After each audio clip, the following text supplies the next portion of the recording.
Welcome to Veterans Helping Veterans, a service of Veterans Council of Indian River County.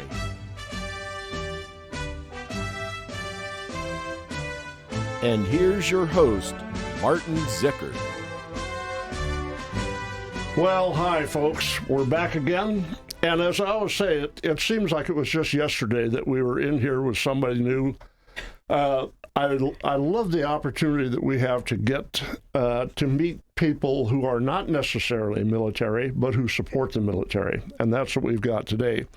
For those of you who do not get the newspaper, the Press Journal luminaries had the Ruck March that the Next Generation did.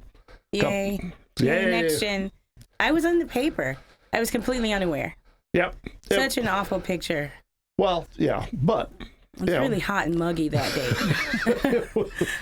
But... And what I was so disappointed was they didn't have a picture of me in my truck. I think you jetted off very quickly, Marty. That's awesome. That's, He was tired of driving.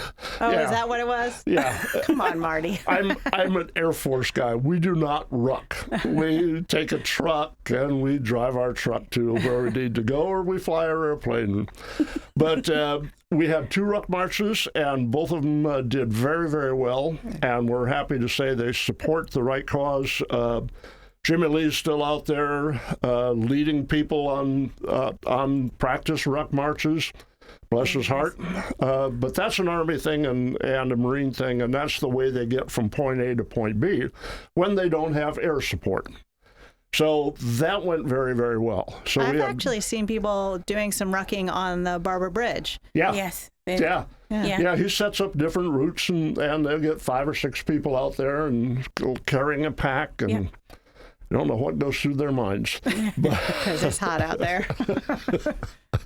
But anyway, we are here again with the lovely Telly and Tona here, and we had you sang at the Purple Heart Day Purple Heart. ceremony. Tell us about Vero Beach Veterans. It was a good ceremony. Command Sergeant Major Ed Britt spoke, and as usual, that is always a treat. Oh yeah. Yeah, he's very distinguished. I don't know I think I'm using that maybe loosely. I don't know. No offense. I love him. Yeah. Ed has been around a long time. Ed was in Vietnam before the Vietnamese. And he was there when the Marines. It was. Oh my gosh! I always tell him it was Siam when he was there, but it was he was there when the Marines came on board, and they kept going. He's sitting there in his Jeep with his cut-off shorts and cut-off shirt, and they went, "Who in the world are you?" And he said, "I'm Command Sergeant Major Ed Britt. Who are you?" And just one of those guys. He and I worked for the same general at different times. Yeah. And the general is still alive. He's 95 years old. Wow. And, that's amazing. Awesome guy. Command Sergeant Major Britt was not a Command Sergeant Major at the time, but he was part of the Sante raid. When they went in there, and had they been a week earlier, it'd have been a spectacular event. They would have found him, but they got moved because of the bad weather. Mm-hmm. So he's one of those guys that I don't respect a whole lot of guys like I do Command Sergeant Major Britt. And everyone does. He's just one of those guys you kind of went, wow. Yeah. We had the Purple Heart ceremony, and then shortly after that we had the Veterans Council meeting. Yes. And it's the first time I've seen him miss a meeting because of the Purple Heart ceremony. Yeah. So it was really great. Special guest today is Tracey Zudans. Hello. Good afternoon. Thank you so much. It's always good to see you guys. Thanks so much for coming. And this is one of them that I was talking about, who is not a military person, but loves the military. Yes. and has done... Tell us about the last adventure that you and I were on with a fundraiser. Well, I got introduced to the Next Generation Veterans, and through Bruce Cady and the potential for the monument that they were going to do outside of Memorial Island, they really needed to get going and have a kickstart on fundraising for the monument. But it wasn't just a monument that we were fundraising for. It was a monument to represent these Desert Storm veterans and also to raise money for mental health and social services for our veterans, specifically in Indian River County. And so it was super important to really kickstart that and make a big dent in that fundraising so that we could at least get it started. Yep. Being on the hospital district, mental health in general is a big deal. Yep. And PTSD with our veterans, I mean, the collateral damage, not just to the soldiers themselves, but to the families and those that support and love them, is so huge. So if we can help locally to make a dent in that and give them some support, we're going to do it. Yep. And so the event, my husband, Val Zudans, and I held an event at our home, and we were able to have Congressman Posey there, Yep. and Senator Mayfield was there, and there were a lot of other public officials who were there in spirit but supporting. And we were able to raise through direct donation or pledges almost $100,000. Yeah. Wow. It's been, and you talk about a kickstart. Yeah. That was a kickstart. Oh my gosh. And like you said, the important thing is the war on terror has been going on since October of 1990. Yeah. That's 29 years that we've been fighting this battle, and it's a totally different war. As Telly, as you know, it's a totally different war than what we did in Vietnam. Vietnam, you went in, if you were in Army or Marines, you did your tour, and you came home and you were done. This one, they go back, and they go back, and they go back. And I know I've said it before, when I moved to Navarre for that year, my next-door neighbor had been 11 times. Wow. 11 tours. You know, anywhere from 6 weeks to 6 months. They complained about doing a year-long tour, so the military said, cool, we'll give you 2 6-month tours. And I love it when they're so good at math. yeah, and everyone's going, oh, we don't have a year tour anymore. And I went, you're going to wish you did. Yeah. But the idea behind it, the monument itself is going along pretty well. I know that we're to a point now where we're going to start digging dirt, and that's the important thing. We want to, by Veterans Day, we want to have the base put down there, and we've got some great people. Roger Walker is working with us, an engineer.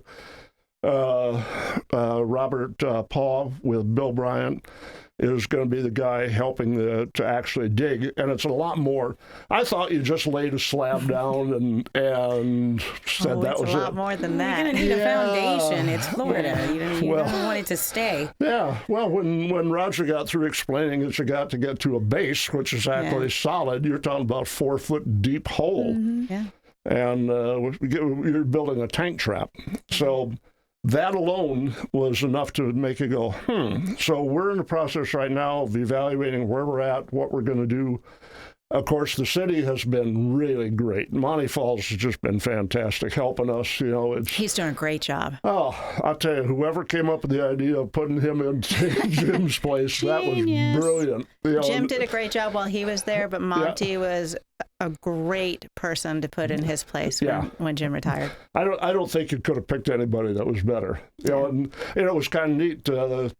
This past week's 32963 had front page, and there was Jim and his wife learning how to drive a RV. And it was hilarious. Retirement looks good on him. Yeah. I noticed he's aged very well. His white hair is almost turning black again. Oh, no, that doesn't say much for being city manager then. I tell you, I was a base commander, and that's kind of like a city manager. And I did it 2 years, and that's what the Air Force limits it to. They said, you get a 2-year assignment, you're done, you can take a break for a year. Well, in the city manager job, you don't get the break. Nope. And it is constant. Just when you think things are are clearing up a little bit, you go, boom, look what we've got for you. Yeah. So it's great.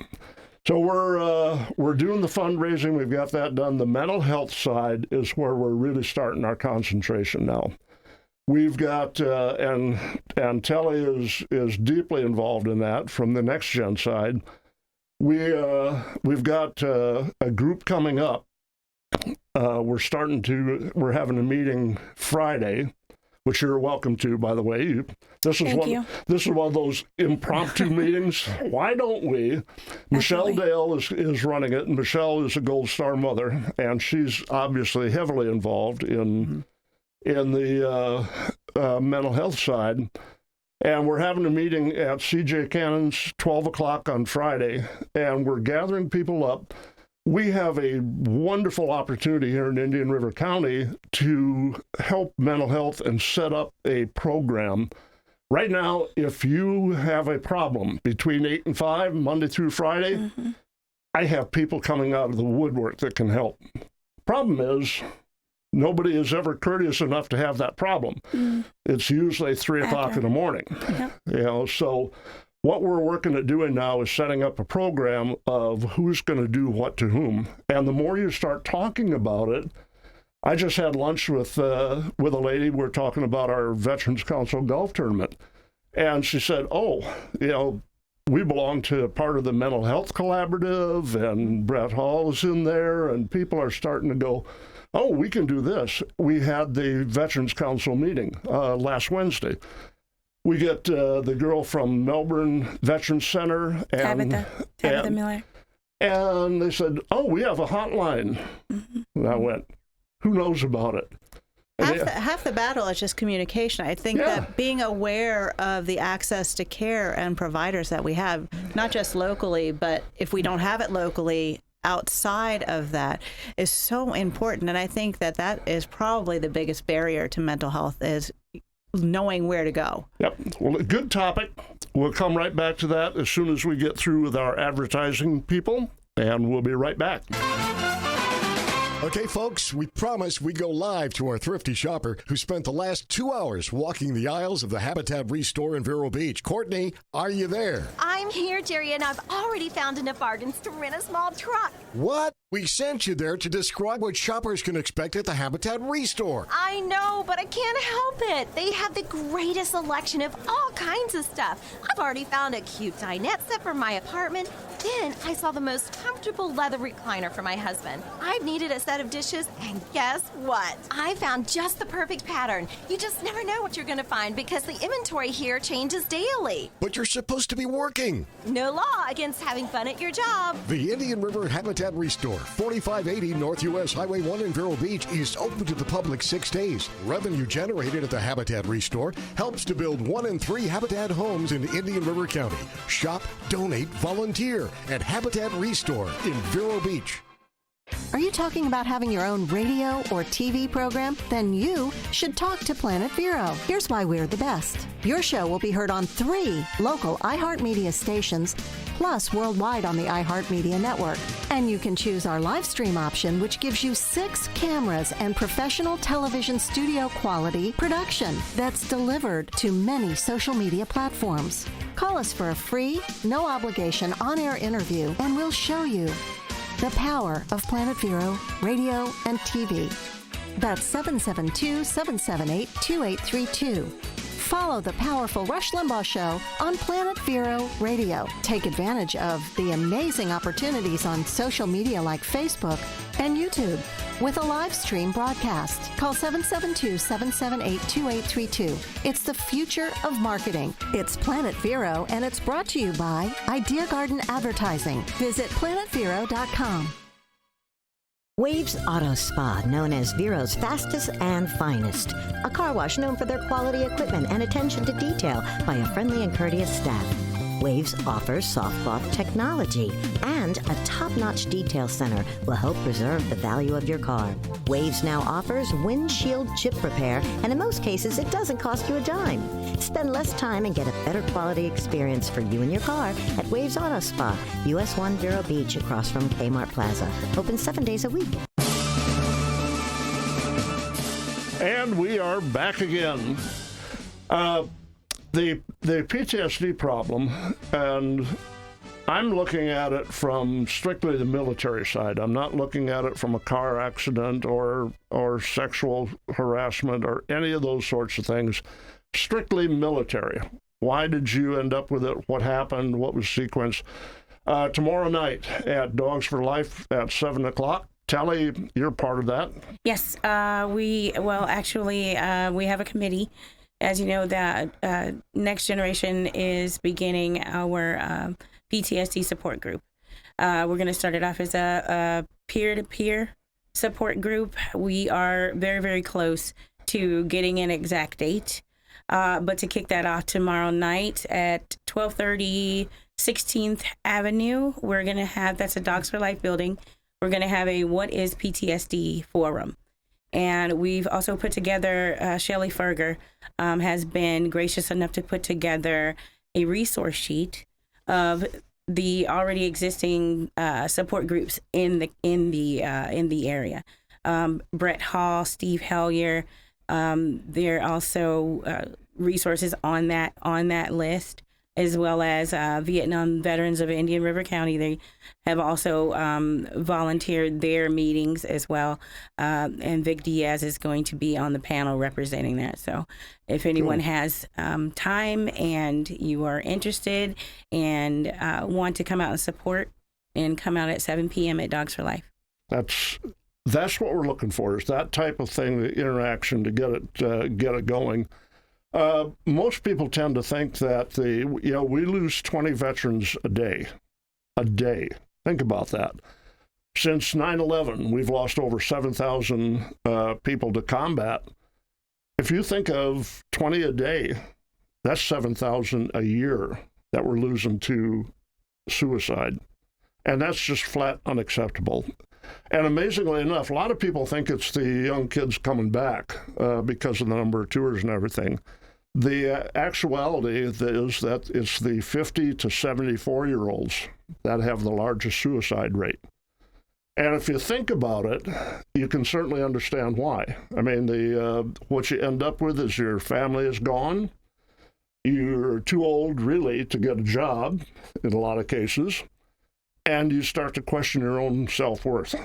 And it's very easy to go into depression. And the answer that you get from organizations on the medical side, like the VA, is here's another pill. Let's try another pill. Well, that one didn't work. Let's try another one. And that's what we've got to get away from. And I apologize to interrupt you, a lot of what people don't understand about post-traumatic stress is that it can become so deeply ingrained a part of a person's character. Yeah.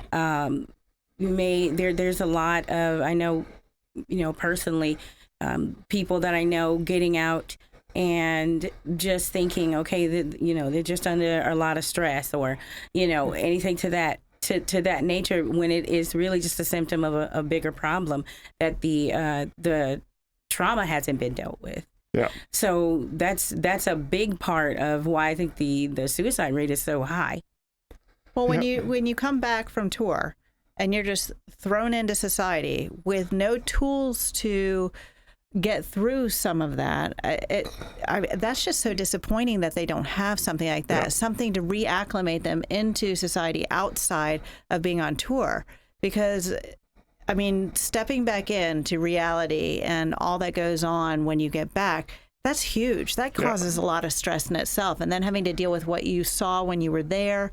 I mean, I imagine it becomes so overwhelming that it can be consuming. Yeah. Well, what happens is when you're in the military, it's a very good camaraderie, and all of a sudden you show up in Vero Beach. There is no support group other than us, and people don't know about us. But there is no support group. And you're going, what happened to my support group? What do I do now? And that's where you start to question your self-worth, and you end up self-medicating. Yeah. A lot of them self-medicate. And you end up self-medicating, and you end up sitting in the garage with video games. And I don't want to associate. And you've gone through that. I have. Isolation is a really huge part of it. It's a lot of it has to do with embarrassment. because we don't want to admit anything's wrong with us, especially like some of my brothers and sisters who have actually been in combat. I didn't see combat. So for me to admit that I had an issue, I didn't feel like I was on the same level as them. So that was very hard for me. Well, and we have the same problem with the Vietnam guys, because they served in Germany, they think that they're not really veterans and they shouldn't have PTSD or they shouldn't have this or they shouldn't have that. And nothing could be further from the truth. So the military doesn't help you a bit. The military mentality is man up. Man, suck it up. Yep. And I've some of the stories I hear about it is, so we're all going to deploy back to the States. Now, how many of you are going to file with the VA when you get back to the States? Oh, the 10 of you go over there. Everybody else is leaving tomorrow, and you'll be gone in a couple of weeks. So that's the mentality, and we don't help ourselves, and we don't have. They can say whatever they want for a departure program, but I spent 30 years there, and they did nothing for us in Vietnam, and they haven't done a whole lot for it since. And then you come home, and your family has no clue how to handle you. Everyone. Because you come home a different person. And one of the best films I've ever seen is called The Hurt Locker. And it's a guy that was a explosive ordnance disposal guy. And his adrenaline was always pumping in combat, and then he comes home, and now his wife doesn't know how to handle him.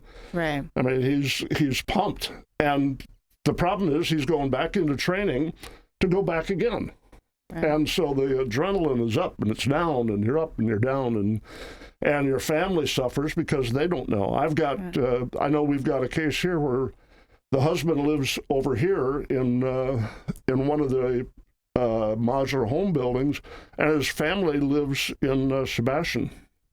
They just cannot be together. They're still a family, still love each other, but they can't be in the same building. Well, that goes back to the acclimation. It's not just the soldier that needs to be reacclimated. The family needs the support as well to figure out how to get everybody on the same page. Yep.